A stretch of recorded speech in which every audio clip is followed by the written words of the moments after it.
So who said you can't be a responsible present parent and still chase your dreams? If you need a fire lit under you, honey, I got the match.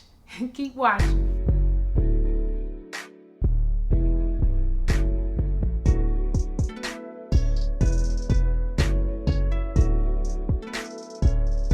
Hey, my name is Tiffany. I am a mom, I am a wife, I am a performer, I'm a daughter of the Most High, and I just want to remind you that you're here for a purpose. I went from being a dental assisting instructor to being a full time performer, all because I decided that I was worthy enough to chase my dreams. Now, I know that you've heard people say, well, I was going to do this or I was going to do that, but then we started a family. Or we say, oh, well, as soon as my kids get old enough to be independent, or, then I'll start doing X, Y, or Z. Now, I get it. I know it is a tremendous job raising a family. And there are so many things that take away from who you are as a person because you're trying to tend to everybody else's needs. But you can't neglect yourself and those things that you've always wanted to do. Have you ever thought about what we indirectly teach our children when we don't pursue our own passions or our own goals? Do we feel like they're better off by us delaying what we need to do and what brings us joy? Or when we pursue those things that bring us joy and our passions, does it make them better? I think it makes them better because it gives them permission to follow their own passions and chase their own dreams. Successful businessman and former baseball player Derek Jeter had this to say about his parents. I looked up to my parents because they were very successful in what they wanted to do. I was lucky. I didn't have to look far for role models. Successful novelist, journalist, and mom, Joyce Maynard says this: it's not only children who grow, parents do too. As much as we watch to see what our children will do with their lives, they're also watching to see what we do with ours. I can't tell my children to reach for the sun. All I can do is reach for it myself. That resonates with me. As I said, I used to work in the dental field, and then I started teaching dental assisting in a high school career center, and it brought me a lot of joy. I felt fulfilled in my job. I felt like, I was doing a good work, but there was something always still kind of missing. I didn't quite know what it was. So, kind of rushing through the story, I always sang in church, of course, grew up in church singing, went to college with singing, and, just started to really enjoy becoming a performer and what that meant for me. Always loved acting, but never really thought it was something that I could pursue because it wasn't a reasonable job, or there was no guarantee in being successful in that field. So it was just a hobby, and so I would do community theater, and I started to give opportunity after opportunity, all while I'm still working full time as a teacher. So I got offered an opportunity in my city to be in this major production, which would have required me to be there full time. So it was like working a regular 9 to 5 job for this particular production. Well, as I said, I was already working 9 to 5 in my teaching job, so I had a big decision to make.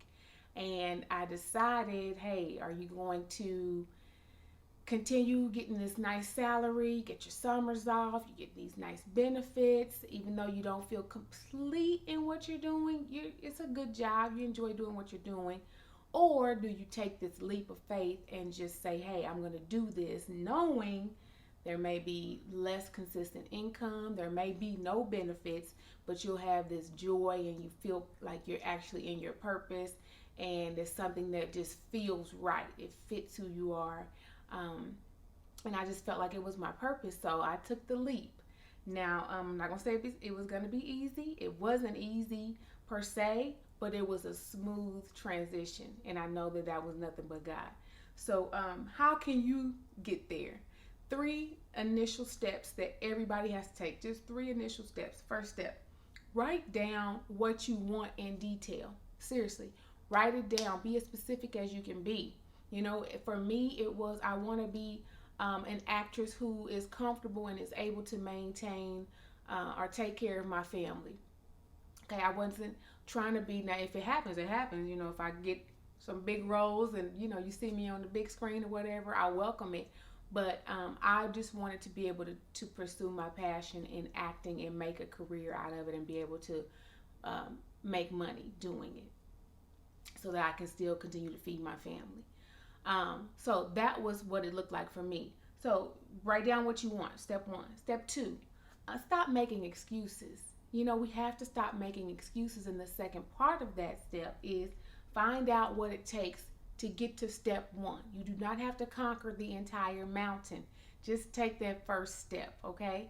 For me, it was, okay, you need to start going to auditions. How are you going to be an actress if you don't audition and actually be in more production? So I had to audition. Or it could have been start taking some acting classes. Whatever it looks like for you, okay? Whatever your passion is, find out what that first step is.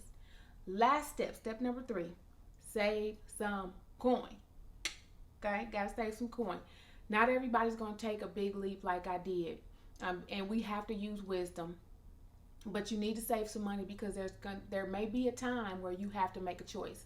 Am I going to keep trying to do both and wearing myself out, or am I gonna just be bold and walk in my purpose and do what it is that I know I'm supposed to be doing with my life? So save some coin because we want to be wise. We don't want to go out here and spend all our money trying to chase the dream, and then we're at home hungry, can't pay our bills. That's not wisdom. So I'm not telling you to just take a leap and not worry about those things. You do have to still be responsible and wise in what you do. So those are your 3 steps. Write it down, be specific, stop making excuses, and find out what the first step is. And number 3, save some coin. And I know it can be scary when you go after what it is that you want in your life, but it's necessary. It's so necessary. It's always worth it to bring positive change and joy into your life. It's always worth it because that joy spills over into other areas of your life. We only get one go at this life, okay? And you're worthy of happiness. Yes, you are worthy of happiness. I want to leave you with this quote to chew on. A happy mother is a good mother. And if work makes you hum, your whole family sings along. That comes from Sharon Mears and Joanna Strober's book called Getting to 50-50, How Working Parents Can Have It All. And you have dreams and you have goals that you don't have to give up on because you're a parent. Your goals are attainable if you're willing to work hard for them and put in the effort that it's going to take to achieve them. You are worthy to receive what it is you dream of. So dream big. Go ahead, like, follow, subscribe, share, all those good things. I appreciate you all for watching, and I'll see you in the next video.